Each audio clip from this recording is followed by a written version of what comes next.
옆에 사람하고 인사합시다. 예수님의 이름으로 축복합니다. 예수님의 이름으로 사랑합니다. 성령 충만하셔서 예수 그리스도의 능력으로 승리하는 자들이 되시기를 축복합니다.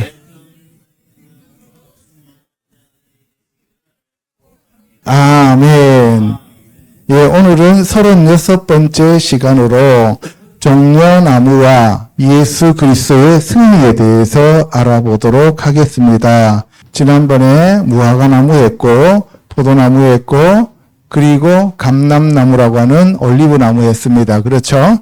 예, 그래서 무화과나무에서 포도나무로, 그리고 올리브나무로 우리가 자라가야 된다라고 말씀을 드렸는데, 이러한 과정들이 이루어지는 것을 우리가 승리라고 얘기를 해요. 그래서 신자에서 성도로, 그리고 영화로운 자로 바뀌는 거죠. 그래서 영의 구원, 혼의 구원, 몸의 구원으로 완전한 구원이 이루어지는데, 이거를 가리켜서 우리가 타마르라 그래요. 승리다라고 얘기해요. 그래서 여기 보시면 타마르라고 하는 것은 타브가 십자가라고 얘기했고, 맴이 말씀이라고 했고요. 물이라고 했어요. 그죠? 레시가 머리라고 했어요. 로시. 그러면은 이 말씀이신 머리가 십자가를 지셨다 이 말이에요. 그래서 말씀이신 예수님이 어디에서 승리하셨어요? 십자가 위에서 승리하셨다 이 말씀이에요. 아멘. 그래서 우리도 십자가를 지고 따라갈 때 승리하는 자들이 됩니다. 그래서 예수님이 누구든지 나를 따라오려거든 자기를 부인하고 자기 십자가를 지고 따라오라고 말씀하시는 겁니다. 여기 보시면 제일 첫 번에 테나라고 하는 무화과가 있었어요. 그죠? 예, 무화과는 나무가 크고 많은 소출이 있다고 말씀을 드렸습니다. 이 테나는 타브가 400이고 알렙이 1이고 그리고 눈이 50이고 헤이가 5예요. 그래서 456입니다. 더하면 이것을 우리가 게마트리아라 그래요. 456을 더하면 15가 되죠. 4, 5, 6을 더하니까. 그리고 15를 더하면 6이 돼요. 그래서 테나는 세상적인 방법으로 신앙생활하는 사람들, 6이 세상을 나타내잖아요. 그래서 종교적인 신앙생활하는 사람들을 가리켜서 우리가 테나라고 부른다고 지난번에도 말씀을 드렸어요. 그러니까 우리가 예수님은 믿지만은 아직도 세상과 친한 사람들, 이런 삶을 우리가 무화과나무 신자다라고 얘기를 해요. 여기에는 열매가 열리지 않죠. 그죠? 두 번째, 포도나무는 게펜이라고 그랬어요. 게펜은 간은 3이고, 폐는 80이고, 누는 50이에요. 그러니까 더하면 133이 되죠. 133을 133 더하면 7이에요. 그래서 포도나무의 숫자는 7이다. 그래서 예수님과 동일하다는 거죠. 예수님이 7이라는 숫자였죠. 그 다음에 올리브나무, 감람나무가 나옵니다. 이 올리브나무는 제이트라고 하기도 하고 자이트라고 하는데, 자이는 7이고 요드는 10이고 타브는 400이니까 417이에요. 417을 더하면 12고 12를 더하면 3이 되는 거죠. 그래서 성령 하나님을 나타내는 3의 숫자가 되는 거예요. 오늘 하는 타마르는 이게 종려나무인데 대추야자가 됩니다. 성경에서는 주로 꿀이라고 번역될 때도 있습니다. 여기 보시면은 이 종려나무가 많은 열매를 맺는데 400, 매미 40, 레시가 200이니까 640이에요. 더하면 10이 되는 거죠. 10은 3 더하기 7이 되는 거예요. 그래서 예수 그리스도와 성령 하나님으로 충만한 수, 그것이 바로 승리예요. 그래서 우리가 신령과 진정으로 예배드린다 할 때 말씀이신 예수님과 성령이신 성령 하나님 거룩함으로 예배를 드릴 때 승리하는 자들이 되고, 이것을 가리켜서 열국, 전 세계를 가리켜서 10이라는 숫자로 나타내죠. 그래서 이 전 세계에 하나님과 성령님이 충만한 숫자가 되는 겁니다. 그리고 옆에 보면은 이게 백향목이라 그랬어요. 그죠? 에레즈입니다. 이 에레즈라고 하는 것은 알렙이 1이고 러시가 200이고 자인이 7이죠. 그래서 208인데 더하면 10이 되니까 종려나무와 똑같은 승리하는 자들, 자기 안에 성삼위 하나님으로 충만해서 완전히 성전이 건축된 자들을 가리켜서 백향목, 에레즈라고 말해요. 그 다음에 시팀나무 할 때 시테하기도 하고 샤타라고 하기도 해요. 17이에요. 인간으로서는 아무것도 할 수 없는데 예수 그리스도께서 나를 금으로 둘러싸면은 나는 영원한 생명을 얻는 새로운 삶을 사는 새로운 시작을 내게 하는 거예요. 그래서 저와 여러분들이 가시나무에서 금이신 예수님으로 우리가 둘러싸여지고 성령으로 우리가 쬐어질 때 우리가 곧아지고 그리고 거기에 금이 씌어지면 완전한 자가 된다. 이 말씀이에요. 새로운 삶을 살게 되는 겁니다. 아멘. 예, 그래서 우리가 이런 나무들을 보면서 저와 여러분들은 종류별로 지어졌기 때문에 자기가 여기에 해당되는 대로 각자 최선을 다하며 믿음의 분량대로 섬기면서 살면 되는 겁니다. 아멘. 자, 마가복음 11장 7절요. 나귀 새끼를 예수께로 끌고 와서 자기들의 겉옷을 그 위에 얹어 놓으매 예수께서 타시니 많은 사람들은 자기들의 겉옷을 또 다른 이들은 들에서 벤 나뭇가지를 길에 펴며 앞에서 가고 뒤에서 따르는 자들이 소리 지르되 호산나 찬송하리로다 주의 이름으로 오시는 이여 찬송하리로다 오는 우리 조상 다윗의 나라여 가장 높은 곳에서 호산나 하더라. 예수님이 마지막으로 예루살렘 성에 입성할 때 나귀 새끼를 타고 들어가셨다라고 얘기했습니다. 그럴 때 사람들이 자기의 겉옷, 기도소를 나귀 위에 깔아줬어요. 그리고 예수님이 그걸 타고 들어가셨어요. 나의 모든 능력과 나의 모든 것들을 주님 앞에 헌신하는 것을 얘기하는 겁니다. 그리고 여자들과 어린아이들은 기도소홀이 없기 때문에 나무를 잘라서 가지를 발에다 깔아드렸다고 했어요. 그죠? 이때 이 나무가 바로 타마르라고 하는 종려나무입니다. 이따가 요한복음에 보면 나와요. 그래서 이 광경은 자기 부인과 헌신과 겸손함을 주님 앞에 드러내는 것입니다. 저와 여러분들도 이렇게 저와 여러분들을 부인하고 헌신하고 겸손한 자들이 되시기를 축복합니다. 호산나 찬송하리로다 주의 이름으로 오시는 이여 라고 얘기했을 때 호시안나 구원해 주소서 바루카바 베셴 여호바 여호와의 이름으로 오시는 이여 찬송 받으실지어다 이렇게 돼 있죠. 그죠? 그래서 다윗의 나라가 임하는데 그 다윗은 예수 그리스도의 나라를 얘기한다고 말씀을 드렸습니다. 아가서 7장 6절에 가면 사랑아 내가 어찌 그리 아름다운지 내 키는 종려나무 같고 내 유방은 그 열매송이 같구나.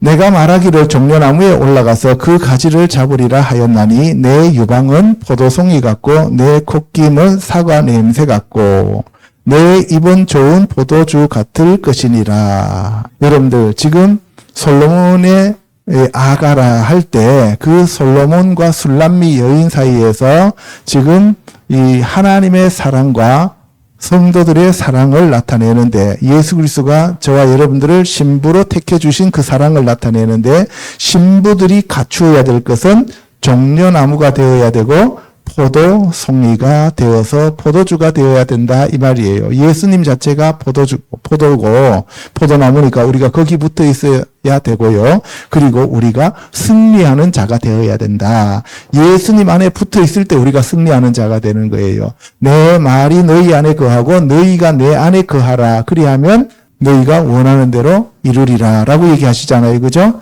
우리가 예수 그리스도 안에 붙어 있을 때 종려나무가 되는 거고 예수 그리스도 안에 붙어 있을 때 포도나무의 가지가 되는 것이다. 이 말씀을 하는 겁니다. 아멘. 창세기 38장 6절요. 유다가 장자 엘을 위하여 아내를 데려오니 그의 이름은 다말이더라. 아브라함과 다윗의 자손 예수 그리스도의 계보라. 유다는 다말에게서 베레스와 세레를 낳고 이새는 다윗 왕을 낳으니라. 암논이 그 말을 듣지 아니하고 다말보다 힘이 셈으로 억지로 그와 동침하니라. 이 종려나무와 똑같은 이름을 가진 다말이 둘이 나옵니다. 하나는 유다의 며느리고 하나는 유다의 딸이에요. 다윗은 유다 족속이니까 다윗의 딸인 다말이 바로 유다의 딸인 거예요. 그러니까 하나는 며느리니까 이방인 중에서 데리고 온 며느리고 하나는 유다로부터 태어난 딸이에요. 그런데 이방인으로부터 데려온 다말은 시아버지의 씨를 받아서 다윗을 낳는 그러한 계보로 들어왔어요. 이방인이에요. 예수 그리스도를 믿음으로써 이방인들은 돌감람나무가 참감람나무에 접붙었다 그랬어요. 그렇죠? 그것을 지금 예표하고 있는 거고, 그런데 다윗의 딸인 다말은 다윗의 맏아들인 암논한테 강간을 당해요. 아브라함의 직계 자손인 이삭의 자녀 야곱의 12족속들이 낳은 그 다윗의 딸이 이스라엘을 나타내는 거죠. 이스라엘은 이스라엘 스스로에게 강간당해서 사라지는 비극을 나타내고 있는 거예요. 예수님이 오셨지만 예수님을 배척함으로써 이스라엘이 멸망당하는 모습을 보여주는 거고, 유다의 며느리 다말은 이방인임에도 불구하고 어떻게든 그 씨를 받아가지고 자기가 영원한 생명을 이어가는 계보가 되어진다 이 말씀입니다. 아멘. 그래서 진정한 종려나무인 승리자는 누구예요? 유다의 며느리다, 이방인이다 이 말씀을 하는 거예요. 오늘날로 말하면 교회다 이 얘기예요. 자, 첫 번째 종려나무와 예수님의 승리에 대해서 알아보도록 하겠습니다. 마태복음 21장요. 그들이 예루살렘에 가까이 가서 감람산 벳박에 이르렀을 때에 예수께서 두 제자를 보내시며 이르시되 너희는 맞은편 마을로 가라. 그리하면 곧 매인 나귀와 나귀 새끼가 함께 있는 것을 보리니 풀어 내게로 끌고 오라. 만일 누가 무슨 말을 하거든 주가 쓰시겠다 하라. 예루살렘 맞은편에 있는 올리브산 벳파게. 벳파게 할 때 베이트 파게인데, 파게라고 하는 것은 무화과를 얘기합니다. 지금이나 가을에 거두어 드리는 무화과가 아니고 겨울에 맺어서 이른 초봄에 따는 무화과예요. 이거를 파게라고 불러요. 그러니까 무화과가 있는데 봄에 따는 무화과가 심겨져 있는 마을, 베이트, 그 집이란 말이에요. 그러니까 감람산은 올리브산, 그리고 올리브산에 심겨져 있는 무화과, 그리고 포도나무이신 예수님, 지금 대비가 되는 거죠. 그죠? 그래서 나귀 새끼를 끌고 오는데 나귀만 묶여 있는 게 아니라 어미나귀와 함께 묶여 있는데 어미나귀는 광야 1세대입니다. 이미 세상의 맛을 많이 봤기 때문에 어미나귀는 쓸 수가 없어요. 새술은 새 부대에 담아야 된다 이 말씀이에요. 그래서 새끼 나귀를 타시는데 겸손하기 때문에 그렇다라고 말씀을 하시지만 사실은 주님한테 합당하기 때문에 그랬어요.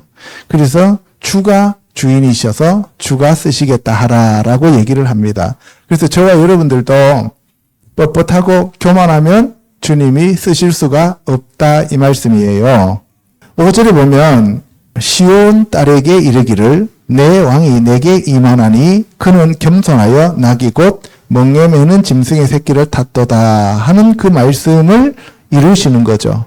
예, 그 말씀을 성취하기 위해서 예수님이 다 하시는 행동이에요. 예수님은 말씀이시기 때문에 말씀이 육신이 되어 오신 예수님은 오직 하나님의 말씀을 성취하는 데만 모든 초점을 맞추고 있다 이 말이에요. 이 세상의 부귀와 영화와 상관없어요.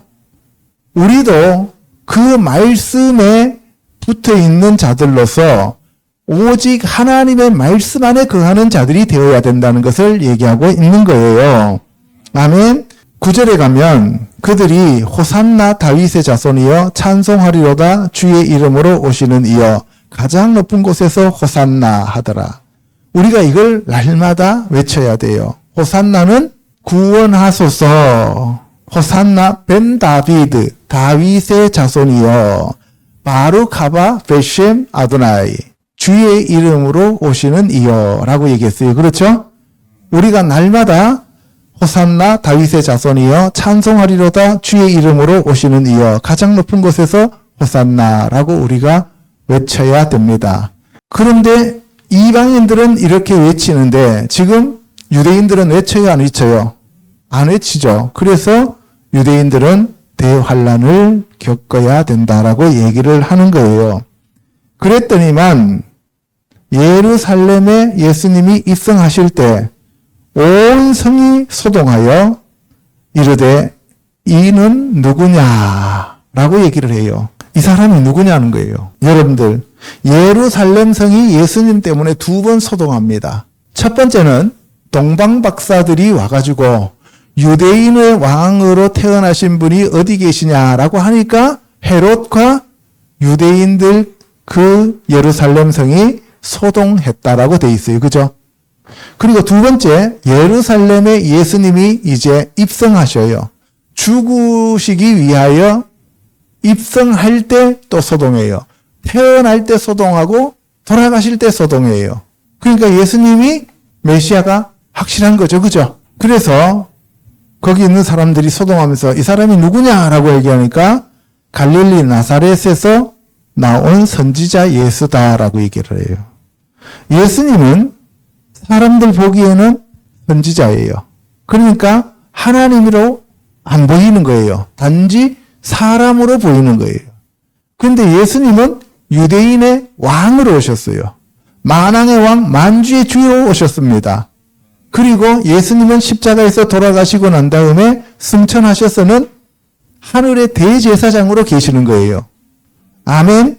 그래서 예수님은 왕과 선지자와 제사장의 기름 부음을 다 받으셨어요. 그래서 기름 부음 받은 자라고 하는 마시아크다 이 말이에요. 기름 부음은 바로 올리브 나무에서 나오는 그 기름. 아멘. 그러니까 예수님은 포도나무도 되시고 올리브 기름 부음을 받아 성령으로 기름 부음 받으시고 그리고 또 오늘 승리하시는 종려나무가 되신다 이 말씀이에요. 아멘. 자, 예수님이 성전에 들어가서 매매하는 모든 사람들을 내쫓아요. 매매하는 사람들을 가나안 족속이라 그래요. 지금 거기가 가나안 땅이죠. 그죠?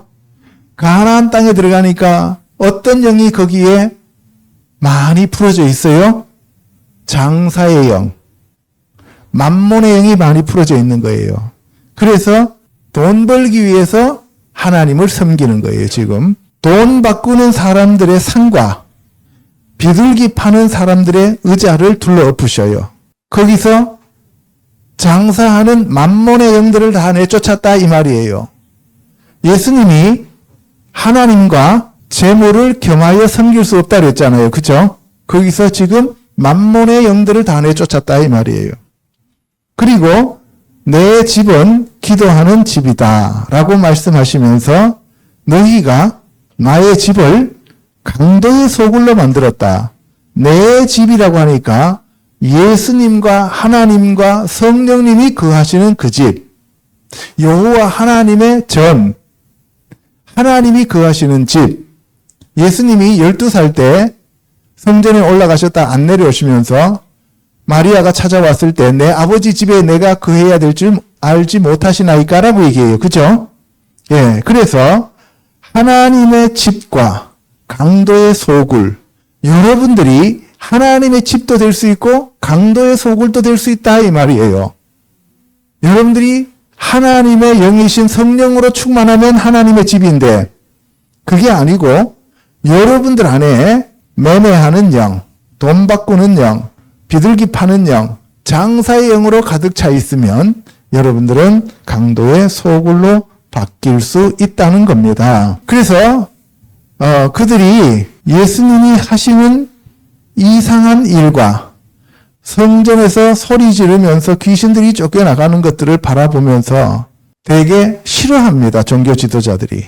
그런데 뭐가 더 그들의 귀에 거슬렸냐 하면은 아무것도 모른다고 생각하는 이 꼬맹이 어린아이들이 호산나 다윗의 자손이여 하면서 찬양을 해요.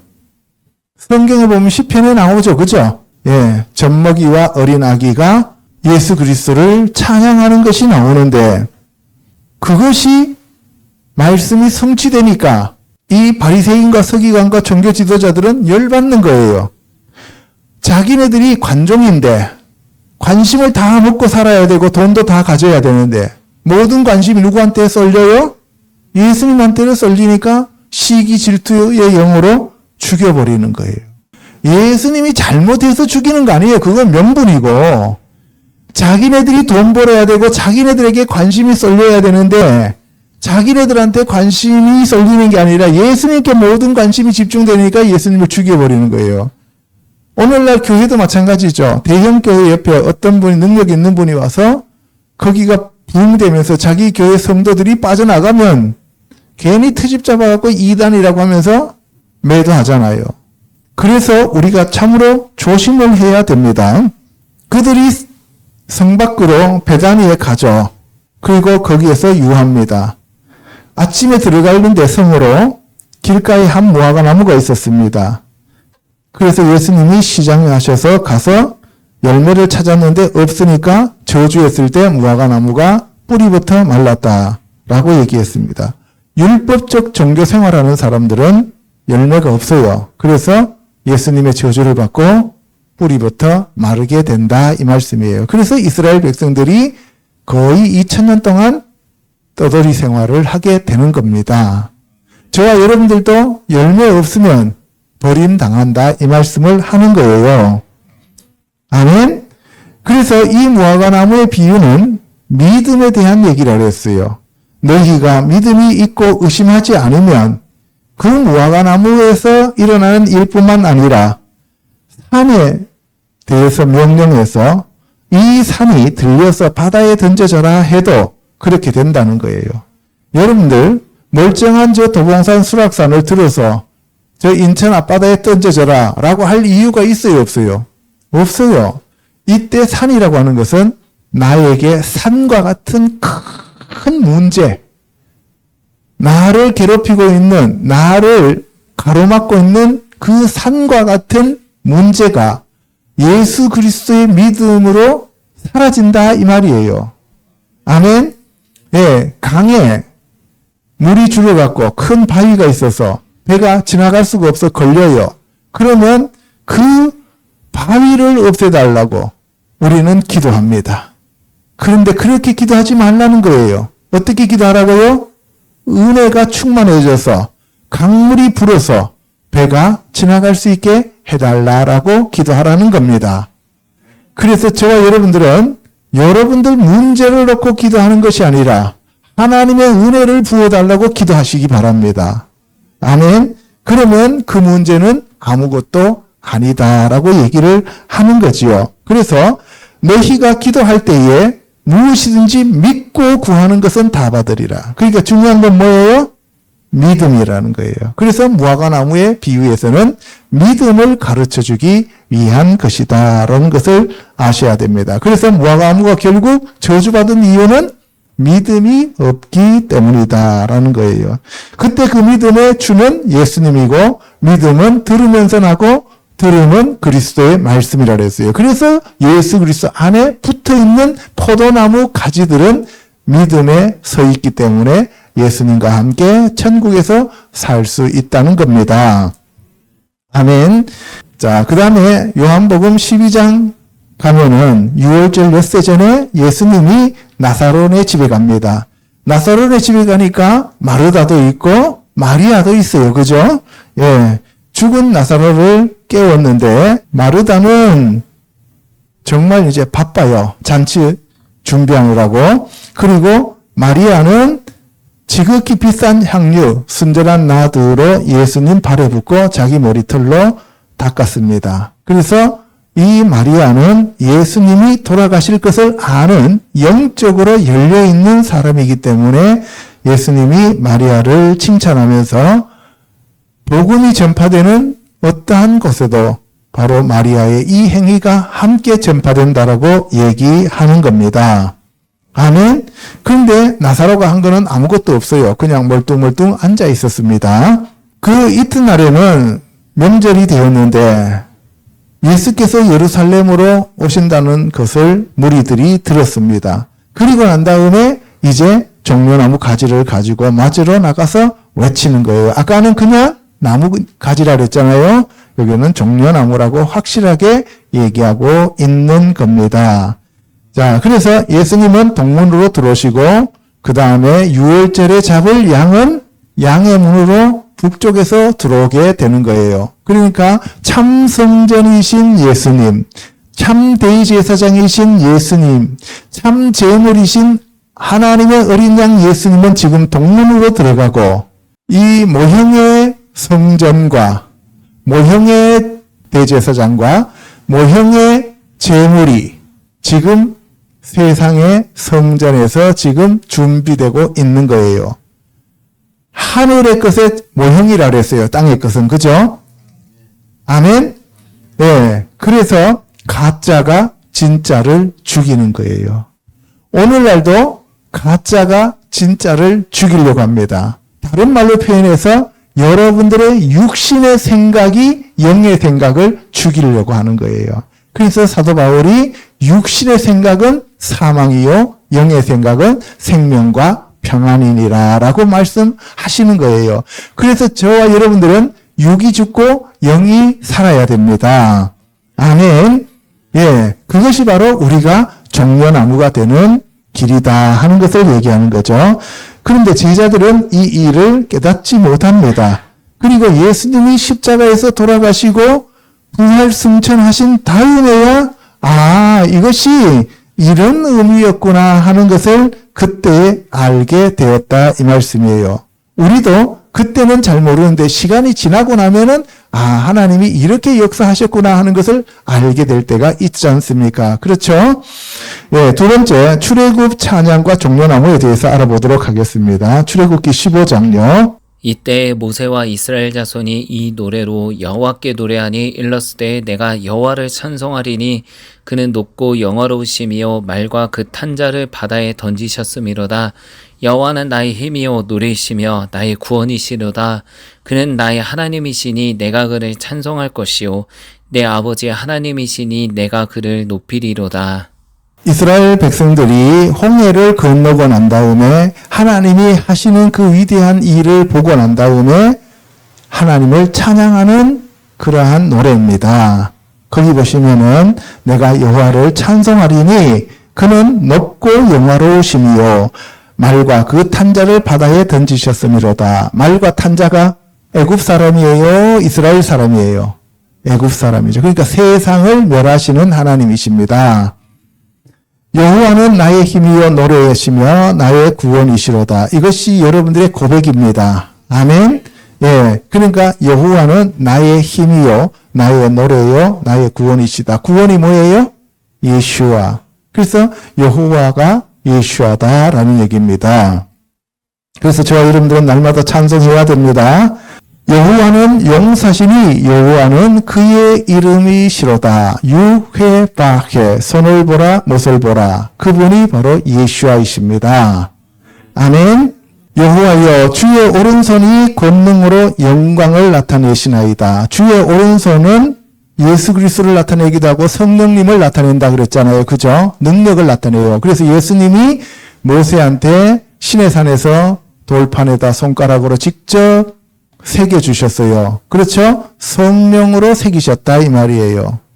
여러분들 마음판에 말씀을 누가 와서 새긴다 그랬어요? 성령이 와서 인치시면서 우리에게 말씀을 새겨주십니다. 그 말씀이 예수님이셔요. 아멘. 예수님이 가늠하다 잡혀온 여자를 구하기 위해서 어떻게 하셨어요? 땅바닥에 손가락으로 글씨를 쓰셨어요. 그 손가락이 시내산에서 돌판에다가 십계명을 새겼던 그 손가락입니다. 아멘. 그것이 다니엘서 5장의 벨사살 왕 앞에 메네메네 대결 우바르신이라고 하는 그 손가락이 그 손가락입니다. 바로 하나님의 능력을 나타냅니다. 아멘. 예. 그 다음에 주께서 진노를 바라시니 그 진노가 그들을 지푸라기 같이 사르셨습니다. 하나님이 마지막 날에 이 세상을 심판하실 때 하나님의 진노를 쏟아붓습니다. 그래서 우리가 예수 그리스도 안에 있지 않으면 그 진노를 피할 수 있는 사람이 아무도 없다라고 예수님이 친히 말씀하시는 거예요. 아멘. 근데 원수들은 말하기를 내가 뒤쫓아 따라잡아 탈취물을 나누리라. 내가 그들로 말미암아 내 욕망을 채우리라. 내가 내 칼을 빼리니 내 손이 그들을 멸하리라. 지금 이 순간에도 사탄 마귀는 저와 여러분들을 우는 사자와 같이 삼키기 위하여 찾아다니고 있다 이 말이에요. 여러분들이 정신 똑바로 차리지 않고 기도하지 않고 말씀 읽고 있지 않으면 여러분들은 바로 애굽 사람들이 이스라엘 사람들을 잡아 죽이려고 쫓아오는 것처럼 사탄 마귀가 여러분들을 삼키려고 한다는 것을 우리가 명심하셔야 됩니다. 아멘. 예. 11절에 여호와여 신중에 주와 같은 자가 누구니이까? 예, 오직 하나님 한 분 외에는 다른 신이 없습니다. 이사야를 통해 갖고 나 외에는 다른 신이 없다. 나는 여호와라 라고 말씀하시는 거예요. 그리고 선지자들을 통하여서 만군의 여호와가 말하노라. 나 여호와의 말임이라 라고 말씀을 하시는 거예요. 그렇죠? 그래서 우리에게는 예수 그리스도 외에는 다른 구원자가 있어요, 없어요? 없어요. 그래서 예수님이 친히 뭐라고 얘기하여? 내가 곧 길이요 진리요 생명이니 나로 말미암지 않고는 아버지께가 올 자가 없다라고 얘기하고 천하에 다른 이름으로는 우리에게 구원을 주신 적이 없다라고 말씀하시는 겁니다. 아멘. 주의 인자하심으로 주께서 구속하신 백성을 인도하시되 주의 힘으로 그들을 주의 거룩한 처소에 들어가게 하시나이다. 주의 거룩한 처소가 바로 천국입니다. 하나님의 성전입니다. 지성소입니다. 저와 여러분들이 천국에 입성하시고 하나님이 계시는 지성소로 들어가는 그리스도의 신부들이 되시기를 주님의 이름으로 축복합니다. 아멘. 그런데 우리의 주위에는 어떤 자들이 우리를 방해하느냐? 블레셋, 에돔, 모압, 가나안 이런 자들이 호시탐탐 넘어뜨리려고 하는데 하나님이 우리와 함께 하시고 예수님이 우리와 함께 하시면 그들은 우리를 만지지도 못한다라고 얘기하고 있는 겁니다. 아멘. 그래서 주님께서 함께 하셔서 그들을 애굽에서 탈출시키셨다라고 말씀하는 겁니다. 아멘.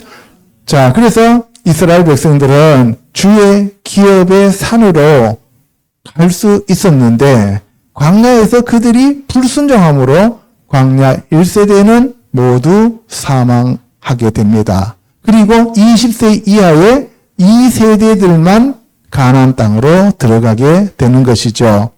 그것이 바로 우리가 주의 처소로 들어가기 위해서는 광야 1세대의 그러한 교만함, 아까 나귀, 어미처럼 그런 존재들이 되면 안 된다 이 말씀을 하는 겁니다.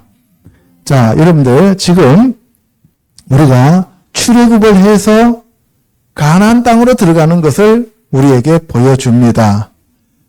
그런데 이스라엘 백성들이 지나갔던 그 길을 우리 크리스찬들은 그대로 따라가야 됩니다. 그러니까 여러분들이 애굽에 갔다가 바다를 건너서 광야를 거쳐서 그리고 요단강을 지나서 이스라엘로 들어가라 이런 얘기가 아니에요. 우리가 세상이라고 하는 출애굽, 세상이라고 하는 것에서부터 애굽에서 나와서 바다를 지나가야 됩니다. 바다를 지났다는 것은 세례예요. 세례를 받고 그리고 광야 생활을 합니다.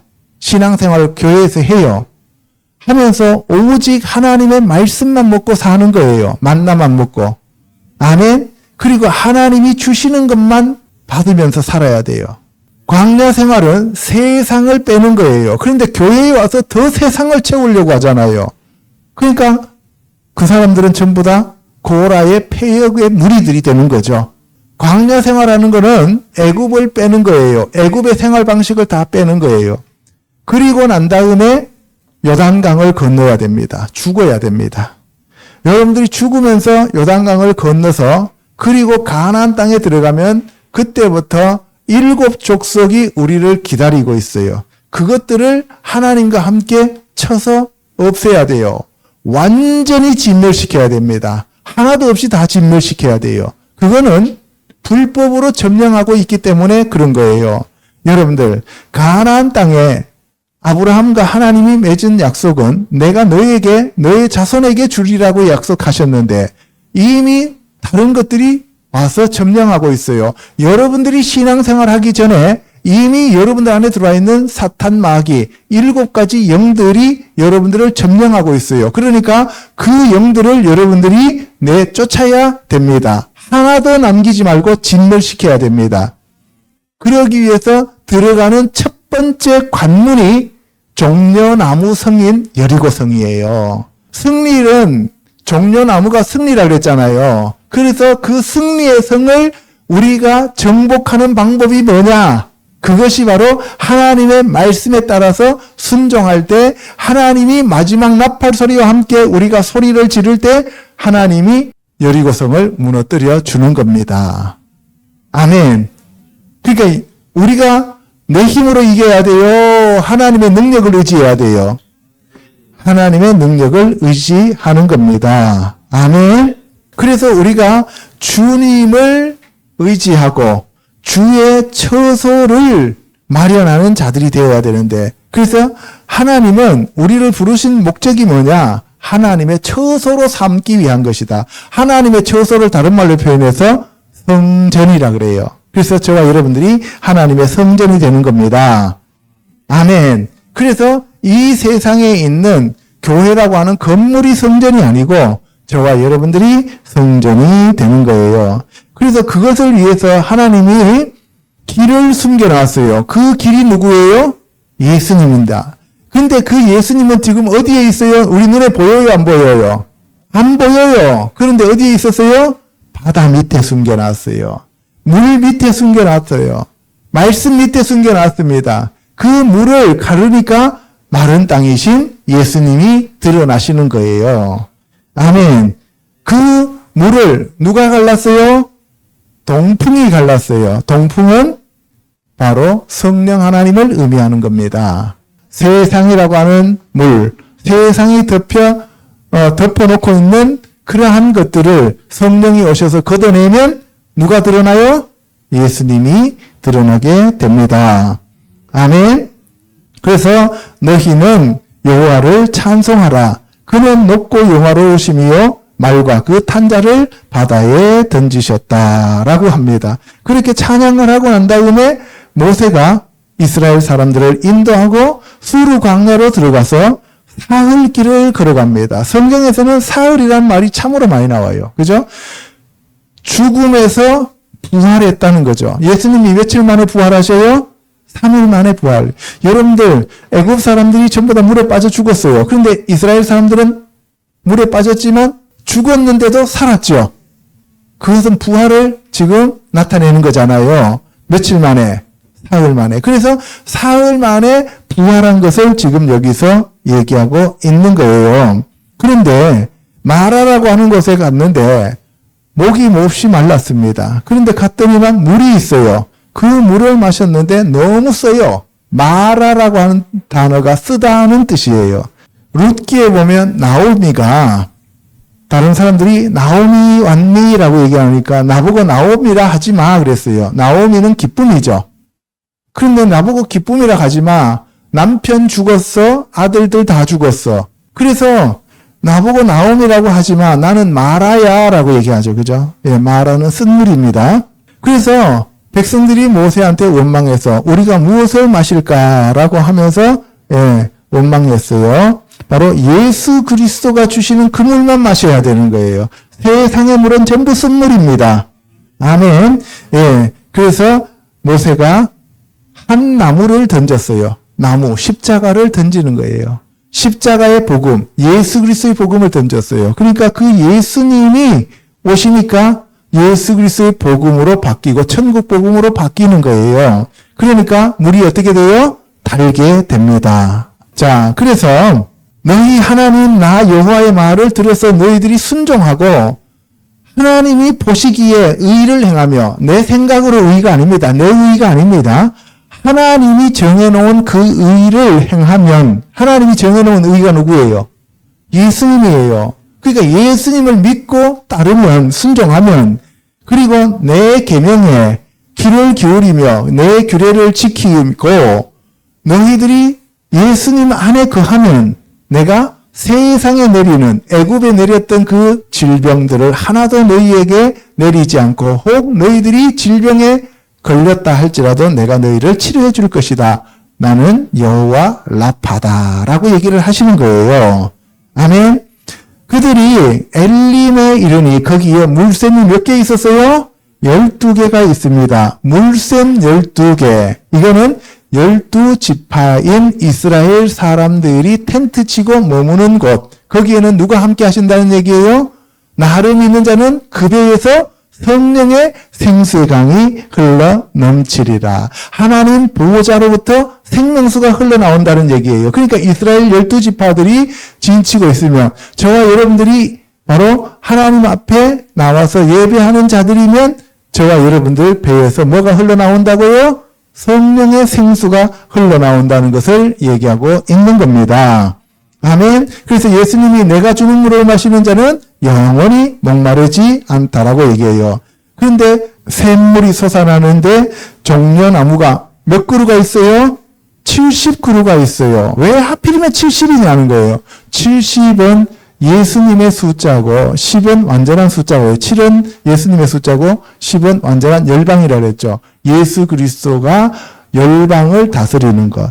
전 세계를 가리켜서 우리가 70도라고도 하고 70이라고 얘기를 해요. 그래서 이스라엘 사람들은 70인 공회를 만들잖아요. 그래서 70인역도 성경이 바로 이 70인역이라고 불리어지는 거잖아요. 그래서 70이라고 하는 것은 전 세계를 나타내요. 그래서 장막절에 소를 몇 마리 잡아요? 70마리를 잡습니다. 각 나라를 대표해서 잡게 되는 거지요.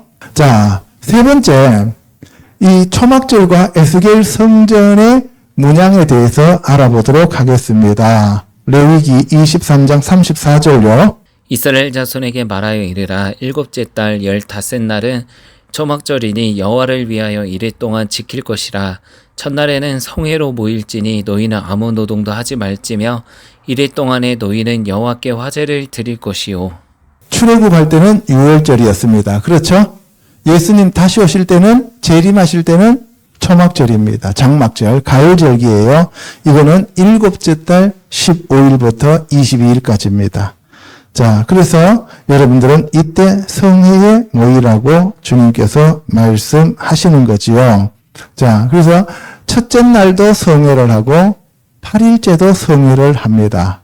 그래서 이때는 봄절기인 6월절에는 7일인데 가을절기인 초막절은 8일이에요. 8은 아까 무슨 숫자라고 그랬어요? 새로운 시작. 그러니까 예수님이 재림하셔서 새로운 시작인 천년왕국이 이루어지고 있다는 것을 얘기합니다. 그리고 이것은 바로 여호와의 절기입니다. 여호와께서 정해놓은 절기라는 거예요. 사람의 절기도 아니고 이스라엘의 절기도 아닙니다. 하나님께서 정해놓으셨기 때문에 그 절기는 누가 지켜요? 하나님이 지키셔요. 그러면 그 하나님이 지키시기 위해서는 반드시 절기를 만드신 예수님이 재림하십니다. 39절에 보면 이때는 토지 소산물이 다 추수가 된 때예요. 더 이상 시간이 없습니다. 일곱째 달 15날부터 1회 동안 여호와의 절기를 지키되 첫날에도 안식하고 여덟째 날에도 안식하라. 그래서 첫 번째 날도 안식하면서 성회. 안식하면은 바로 함께 오는 단어가 성회예요. 거룩한 모임이에요. 거룩한 모임 왜 모여요? 여호와를 경배하기 위하여. 그리고 8일째도 경배하는 거예요. 여러분들 모이면 여호와를 찬양하고 경배하는 자들이 되셔야 된다는 것을 얘기하고 있는 겁니다. 아멘. 그래서 첫날에는 너희가 아름다운 나무 실과와 종려나무 가지와 무성한 나무 가지와 시내 버들을 취하여 너희의 하나님 여호와 앞에서 이레 동안 즐거워할 것이라. 그러면 여기서 반드시 아름다운 나무 실과가 필요한 거예요. 저와 여러분들이 그 열매를 맺어야 됩니다. 그리고 종려나무 가지는 승리한 것을 여러분들이 보여드려야 됩니다. 아멘. 예. 그리고 여러분들이 바로 하나님 앞에서 이레 동안 즐거워하는 축제를 갖게 됩니다. 이것이 천년왕국이 되는 거예요. 너희는 매년 이레 동안 이 절기를 지켜라 라고 얘기합니다. 이레 동안 초막에 거주하게 되는데 초막은 우리가 이 세상을 잠깐 들렸다가 가는 나그네로서 텐트와 같은 그러한 역할을 하는 것이 초막이에요. 그러니까 이 땅에서 우리가 뿌리를 받고 이 땅에서 빌딩 짓고 살아라고 하나님이 우리를 이 땅에 보낸 것이 아니다 이 말이에요. 그래서 이 땅에서 될 수 있으면 짐을 줄이고 이 땅에서 될 수 있으면 단촐한 삶을 살다가 가는 것이 하나님 앞에 가는데 수월하다 하는 말씀을 드리는 겁니다. 내가 이스라엘 자손을 애굽 땅에서 인도하여 내던 때에 초막에 거주하게 한 줄을 너희 대대로 알게 함이라. 나는 너희의 하나님 여호와이니라. 그러니까 결국은 이 초막도 뭐와 관계가 된다고요? 유월절과 관계되는 거예요. 봄에는 유월절, 가을에는 초막절. 그러니까 초림의 예수님과 재림의 예수님을 얘기하는 것이다 이 말씀이에요. 절기 자체 모에드도 예수님을 나타내는 거고 그리고 성전과 성막도 예수님을 나타내는 겁니다. 에스겔서 40장에 가면 이제 성전이 나오는데 이 성전은 제3성전이 아니고 천년왕국에 지어질 성전입니다. 이 천년왕국에 예수님의 집이에요. 사실은요. 예수님이 다스리시고 통치하시는 그러한 성전이 되는데 거기에는 각 문벽 위에 뭐가 새겨져요? 종려나무가 새겨집니다. 승리를 상징하는 종려나무가 새겨지고요. 층계는 몇 개가 돼요? 7개. 예수님을 나타내는 숫자 7이 되는 거죠. 그리고 문벽 위에도 종려나무를 새깁니다. 그러니까 종려나무를 항상 새기는 거예요. 그거는 승리를 상징하는 거죠. 그 다음에 문간으로 올라가는 8층계가 있어요. 아까 7은 예수 그리스도의 숫자고 8은 새로운 시작, 영원한 시작이죠. 그죠? 영원함을 나타내요. 그러니까 예수 그리스도가 영원하게 다스리시고 통치하는 그러한 나라가 된다는 것을 의미하고 있는 겁니다. 아멘. 그래서 현관에도 종려나무 세우고 8개 계층이 있고요. 층계가 있고 그리고 바깥들로 향하는 그 현관에도 종려나무로 새기고 8개의 층계가 있습니다. 에스겔서 40장에 가면 널판 자에도 그룹들과 종려나무를 새기죠. 그룹은 기름 부음 받은 자들을 얘기하는 거예요. 그죠? 올리브나무 두 나무에 기름 부음 받은 그룹이 있어요. 그죠? 예, 그래서 두 그룹 사이에 종려나무 한 그루가 있더라. 그리고 사람의 얼굴이 하나이고 하나는 사자의 얼굴이요. 예수님은 이 땅에 오셨을 때는 인자로 오셨지만은 유다의 사자가 되시는 거죠. 그렇죠? 그래서 인자로 오셨을 때는 우리의 그 죄를 대속하시는 초림의 예수님이고 유다의 사자로 오실 때는 바로 심판주의 얼굴이다라는 것을 계시록에서 얘기하고 있는 거죠. 그래서 문통로 위에는 성전 벽에 그룹들과 종려나무를 새깁니다. 그래서 다시 지어질 천년왕국에서의 성전은 성전 문과 그 다음에 현관 온 사방에 종려나무가 새겨진다 하는 것을 여러분들이 알아두시기 바랍니다. 그거는 승리한 자들로 이루어진다는 것을 의미하고 있는 거예요. 아멘. 자, 그 다음에 네 번째로 여리고와 종려나무 성에 대해서 알아보도록 하겠습니다. 신명기 34장요. 모세가 모압 평지에서 느보산에 올라가 여리고 맞은편 비스가 산꼭대기에 이름에 여호와께서 네겝과 종려나무의 성읍 여리고 굴적이 평지를 소알까지 보이시고 여호와께서 그에게 이르시되 이는 내가 아브라함과 이삭과 야곱에게 맹세하여 그의 후손에게 주리라 한 땅이라. 모세가 40년 동안 광야 생활을 마치고 모압 평지에 와서 가나안 땅을 보면서 하는 얘기예요. 마지막 고별 설교입니다. 자, 여러분들 이제 너희들이 건너면 종려나무 성읍이야. 그 종려나무 성읍을 여리고라 그래요. 그죠? 종려나무가 거기에 많기 때문에 그래요. 물이 좋다는 얘기예요. 자, 그런데 하나님께서 아브라함과 이삭과 야곱에게 맹세하여 그들의 후손에게 주시겠다고 약속한 땅이었다는 거예요. 반드시 그 땅으로 들어가야 돼요. 그래서 애굽에서 홍해를 거쳐서 광야를 지나서 애굽이 빠진 자들만 요단강을 거쳐서 가나안 땅에 들어가는 겁니다. 우리가 천국 가는 여정이에요. 마귀는 모든 것을 다 생략하고 그냥 들어가려고 하는 거죠. 그죠? 예, 그래서 가나안 땅에 들어가려면 예수님 말씀을 잘 들어야 돼요. 이스라엘 민족들도 애굽에서 자라서 가나안 땅으로 들어갔는데 예수님도 애굽으로 도망갔다가 가나안 땅으로 올라오셔요. 그렇죠? 자기 백성들이 행했던 것을 그대로 예수님이 행하시는 거예요. 아멘. 하나님은 가나안 땅을 주시겠다고 했는데 가나안 땅으로 들어가려면 반드시 양의 문을 거쳐야 돼요. 예수 그리스도 안에 들어가려면은 예수님이 나는 양의 문이다라고 얘기해요. 그 문으로 들어오는 자 외에 다른 데로 엉뚱한 데 들어오는 거는 다 절도와 강도라 그랬어요. 그죠? 그래서 하나님이 택하신 그 문, 그것이 바로 여리고예요. 그 여리고라고 하는 그 문을 통과해야 돼요. 그것이 바로 종려나무 성이 있어요. 승리의 문을 통과해야 됩니다. 아멘. 그래서 여리고는 굳게 닫혔고 출입하는 자가 없었습니다. 그래서 여호와께서 여호수아니까 예수아께 여호와 하나님이 예수님께 이런 얘기하고 똑같은 거예요. 보라, 내가 여리고와 그 왕과 용사들을 내 손에 넘겨주었다는 거예요. 그러니까 예수님이 우리의 구원자이고 예수님이 하늘과 땅과 땅 아래에 있는 모든 권세를 받으셨다는 얘기입니다. 아멘. 그래서 너희 모든 군사는 그 성을 둘러 성 주위를 매일 한 번씩 돌되 엿새 동안 돌아라. 매일 한 바퀴씩 돌아라는 거예요. 6일 동안. 세상 끝나는 6,000년 동안 여러분들이 하나님 말씀에 순종해야 된다 이 말이에요. 아멘. 제사장 7은 7 양각 나팔을 잡고 언약궤 앞에서 나아갈 것이요.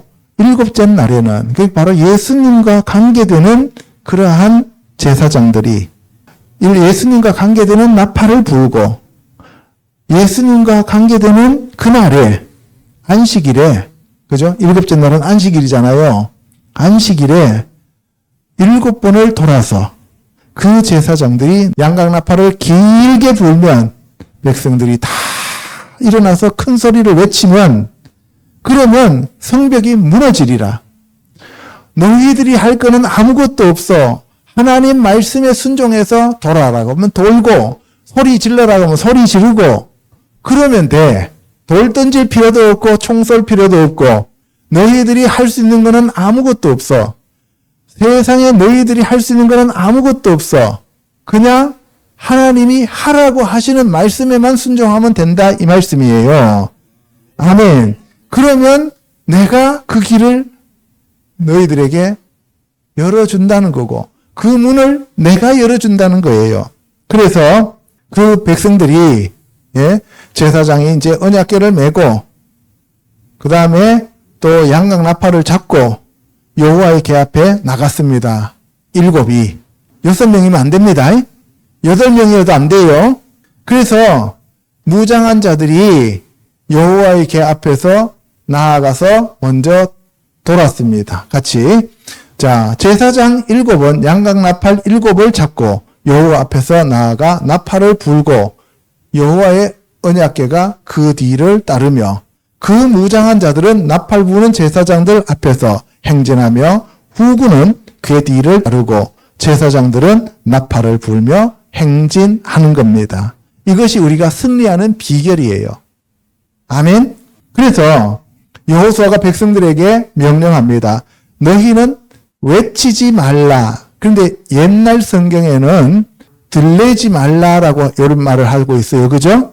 너희 음성을 들리게 하지 말며 이렇게 되어 있는데 다른 말로 표현하면 다른 사람들한테 들키게 소리를 내지 말라. 입 다물고 아무 소리도 내지 말라는 얘기예요. 아무 소리도 하지 말고 그러다가 내가 너희에게 명령하여 외치라 하는 날에 그날에만 외쳐. 첫날 외쳐도 안 되고 둘째 날 외쳐도 안 되고 셋째 날 외쳐도 안 되고 7일째 내가 외쳐라 하는 그 순간에만 외쳐. 철저하게 순종을 하라는 얘기입니다. 그래서 첫날 한 바퀴 돌고 아침 일찍이 그 다음에 둘째 날 또 한 바퀴 돌고 셋째 날 한 바퀴 돌고 그래서 엿새 동안 돌았어요. 그랬더니만 그 여리고성에 있는 군인들과 백성들이 보니까 와 사람들이 여리고성이 아무리 커도 그렇죠. 240만 정도가 돌면은 10겹은 쌌을 거예요. 그렇게 많은 사람들이 도니까 이 완전히 돌아버릴 것 같아요. 그런데 그냥 한 바퀴 삥 돌고 양각나팔 한번 불고 그냥 집에 가. 또 텐트로 가는 거예요. 그러니까 어떻게 해요? 와, 걔들이 나팔 불고 나오면은 긴장해요, 안 해요? 하죠. 쟤들이 쳐들어오면 어떡하냐 하면서 막 긴장하고 있는데 아무런 일 없었듯이 가요. 그 다음날 또 나팔 불면서 또 한 바퀴 돌아요. 6일 동안 그렇게 해요. 그러니까 걔들이 뭐예요? 처음에는 쟤들이 언제 쳐들어오냐 해갖고 잔뜩 쫄아 있었는데 나중에는 야, 뭐 오늘도 저렇게 뭐 똑같이 한 바퀴 돌고 그냥 쟤들 심심한가 보다 하면서 그냥 경계도 늦추겠죠. 그죠? 근데 7째 날에는 한 바퀴 돌고 갈 줄 알았더니만 안 가. 2바퀴 돌고 갈 줄 알았는데 안 가. 3바퀴 돌고 갈 줄 알았는데 안 가. 그러니까 뭐예요? 야, 이게 뭐 이상하다. 그래갖고 잔뜩 긴장하면서 겁을 먹고 있어요. 그런데 갑자기 7바퀴 돌더니만 양각나팔을 불어요. 사람들이 막 소리를 질러요. 그러니까 240만이 소리 지르니까 그 소리의 진동 소리에 의해서 그 여리고성이 무너졌다라고 그렇게 인본주의적으로 해석하는 분들이 있는데 여러분들 240만이 아니라 2400만이 소리 질러 보세요. 무너지는가? 택도 없는 소리죠. 그죠? 하나님이 무너뜨리시는 거예요. 아멘. 저와 여러분들 앞에 있는 그 여리고성과 같은 큰 문제도 성령님이 오시면 다 무너지게 되어 있습니다. 그래서 너희가 믿고 이 산더러 들리어 바다에 던져지라 해도 던져진다는 얘기가 그 얘기예요. 아멘. 여리고성 무너지는 게 쉬워요. 도봉산 바다 저기 동해 바다로 던지는 게 더 쉬워요. 안 무너뜨려 봐서 모르죠. 그죠? 나도 몰라요. 나도 못 해봐가지고. 자, 어쨌든 엿새 동안은 평범하게 살았어요. 세상 살 때는. 그런데 어떻게 해요? 7째 날에는 예수님과 함께 하면 어떻게 돼요? 달라져야 된다는 거예요. 예수님과 함께는 우리가 능력을 받아서 파워풀하게 역사하는 삶을 살아야 됩니다. 아멘. 그래서 소리치면서 나팔을 불면서 그러니까 여리고성이 무너졌어요. 그래서 여호수아가 그때 맹세합니다. 누구든지 이 여리고성을 건축하는 자는 여호와 앞에서 저주를 받을 것인데 그 기초를 쌓을 때는 그의 마다들을 이룰 것이요. 여리고성은 하나님께 들어가는 관문입니다. 하나님이 주시는 그 천국에 들어가는 관문을 막기 위해서 기초를 쌓으면 저주를 받아서 마지가 죽고 그리고 이제 문을 딱 닫으려고 하면은 양의 문인데 엉뚱한 문을 만들어서 닫으면 막내 아들이 죽는다. 그러니까 뭐예요? 처음부터 끝까지 다 죽인다 이 말이에요. 예수님이 나는 양의 문이라고 얘기하시잖아요. 그죠? 그러면서 예수님이 바리새인과 서기관들한테 화 있을진저 바리새인들과 서기관들이여 하면서 너희들이 천국에 들어가지도 안 하고 들어가려고 하는 사람들도 문을 막아서 못 들어가게 한다 그랬죠. 그것이 바로 여기에 해당되는 내용입니다. 자, 열왕기상 16장 34절에 베델 사람 히엘이 여리고를 건축하였습니다. 그가 그 터를 쌓을 때 맏아들 아비람을 잃었고 그 성문을 세울 때에 막내 아들 수굽을 잃었으니 여호와께서 눈의 아들 여호수아를 통하여 하신 말씀과 같이 되었더라. 그러니까 예수님이 하신 말씀은 1.1획도 땅에 떨어지지 않는다는 것을 우리가 알 수 있습니다. 아멘. 자, 그 다음에 모세의 장인은 겐 사람이었는데 그가 종려나무 성읍에 살았습니다. 거기가 여리고입니다. 여러분들 여리고에 물이 나빴을 때 엘리사가 처음으로 한 일이 바로 소금으로 그 물을 고치는 일을 했습니다. 사사기 3장 12절에 가면 이스라엘 자손들이 여호와 목전에서 악을 행했을 때 에글론이 암몬과 아멜렉 자손들을 모아 가지고 와서 이스라엘을 쳐서 종려나무 성읍을 점령해 버립니다. 그러니까 우리가 여호와 앞에 불순종하면 승리를 거둬간다 이 말이에요. 아멘. 예. 그래서 모압 왕 에글론을 18해 동안 섬깁니다. 사사기 4장 3절에 야빈 왕은 철병거 900대를 가지고 20년 동안 이스라엘 자손들을 괴롭히는데 이때 랍비돗의 아내 여선지자 드보라가 나옵니다. 그죠? 그 여자가 이스라엘의 사사였는데 에브라임 산지 라마와 베델 사이 드보라의 종려나무 아래에 거주하였고, 그러면 드보라는 어떤 자예요? 승리하는 자라는 것을 말하고 있는 겁니다. 아멘. 자, 우리가 지금까지 살펴본 바와 같이 종려나무는 승리를 상징하고 출애굽 후에 이스라엘 백성들이 광야를 거쳐서 가나안 땅에 들어가기 위해서는 반드시 12물샘과 70주의 종려나무가 있어야 한다는 사실입니다. 아멘. 예수님이 성전에 올라가서 헤롯 성전이 아닌 예수님의 몸으로 성전을 건축하며 승리를 이루셨는데 그분이 바로 종려나무의 그 가지로 찬송하리로다 주의 이름으로 오시는 이여 하면서 어린아이와 많은 사람들의 환영을 받은 분이십니다. 우리는 날마다 예수 그리스도를 경배하고 찬양하는 자들이 되어서 승리하는 삶을 살아야 합니다. 아멘. 기도하겠습니다.